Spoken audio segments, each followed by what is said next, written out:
Então, turma, a gente vai falar um pouco sobre hidrostática, né? E um tema que chama muita atenção é aquele acidente que aconteceu com a Ocean Gate, né? Para quem não sabe, esse acidente aconteceu quando essa empresa ela foi explorar onde estavam os destroços do Titanic, no Atlântico Norte, e teoricamente ela teria descido cerca de 4 quilômetros, lá, né? Dando que 4 quilômetros dá em torno de 4.000 metros de profundidade, né, aproximadamente, onde está o Titanic. O que é que a física fala a respeito? Né? Nós temos o seguinte, a pressão aqui atmosférica, o que é a pressão atmosférica? É a pressão ao nível do mar. Né? Nós estamos aqui ao nível do mar, a pressão do ar em todos os corpos é de cerca de 101.325 megapascal, tudo bem? Quando a gente mergulha, né, nós teremos não só a pressão do ar, como também a pressão da água, do fluido, né, sobre o corpo em profundidade. O que acontece?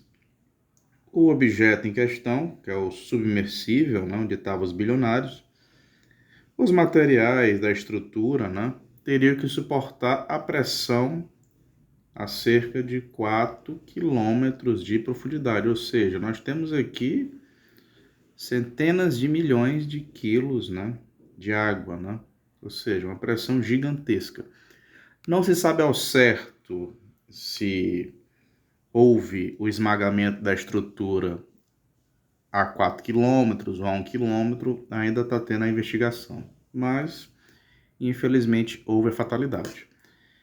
A nível de cálculo, o que é que a gente pode estudar falando de física, né, hidrostática, né? A gente fez aqui alguns cálculos simples. O que é que podemos observar? Nós temos que a pressão hidrostática é densidade do fluido vezes gravidade vezes altura.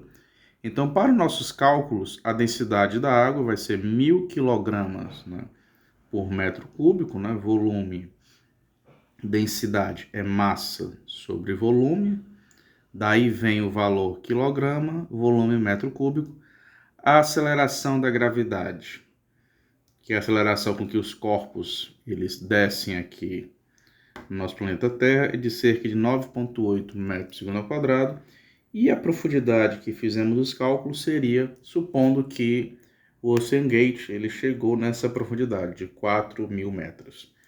Fazendo os cálculos, chegamos nesse valor, ok? E o que é que a gente pode fazer? A gente pode dividir esse valor encontrado pela pressão atmosférica. E olha só que interessante. A gente chega aqui numa pressão que nesse ponto de 4 km seria de cerca de 386 vezes a pressão da atmosfera, né, a nível do mar. O que é que significa? Se nós temos uma pressão, né, de 1 aqui a nível do mar, nessa profundidade ela seria de 386, ou seja, quase 400 vezes maior, né? Ou seja, uma pressão gigantesca. Então, os materiais utilizados teriam que suportar essa pressão. Caso contrário, poderia acontecer o que aconteceu, né? Lembrando que ainda não se sabe exatamente o que houve, ainda está sendo investigado, mas a nível de cálculo, né, de pressão, seria basicamente isso, nessa profundidade, ok? Então, quem gostou, dá um like, compartilha o vídeo, né? E até a próxima.